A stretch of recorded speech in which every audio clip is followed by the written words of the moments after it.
संत करपात्री जी महाराज के साथ 50,000 लोग 2 घंटे में हैं।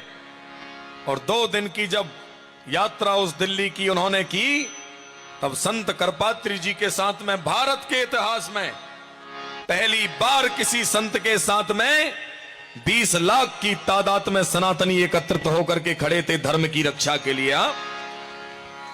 66 की बात जाकर के संसद का घेराव किया गया, हजारों लाखों साधु उनके साथ में एकत्रित थे, परंतु अभिमान और मद के मद में मदान्ध सरकार, उस समय इंदिरा गांधी की सरकार थी, और इंदिरा गांधी की सरकार ने जब देखा कि संसद का घेराव हो रहा है, तब हजारों साधुओं के ऊपर गोली चलवाई गई। हजारों साधुओं के हृदय की वेदना को लोहलोहान करके वहां पर मार करके फेंक दिया गया। यह आज की बात नहीं है, 66 की बात कर रहे हैं हम। 1000-1500 साधुओं के ऊपर गोली चली। संत करपात्री जी महाराज को जेल में बंद किया गया। एक संत को इतनी प्रताड़ना दी गई, जंघा में उनकी बड़ी बड़ी गर्म करके लोहे की राडें बेधी गई। कारण एक था, वो गौ माता की रक्षा का समर्थन कर रहे थे, गाय की रक्षा की बात कर रहे थे।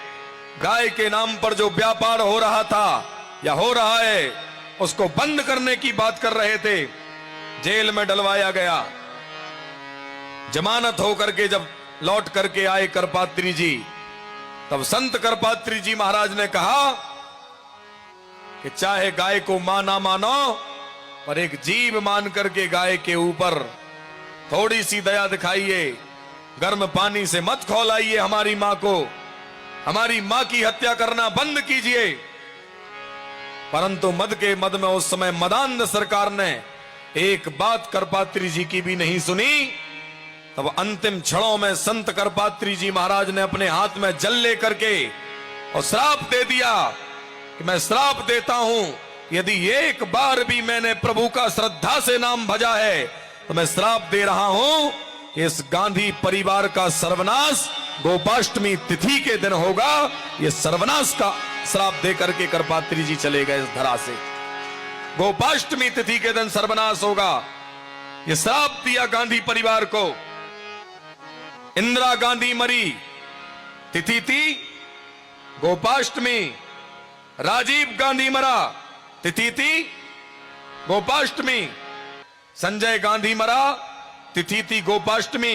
मृषा न हो ये देव ऋषि वाणी, साधु के मुख से जो श्राप निकल गया है, वो श्राप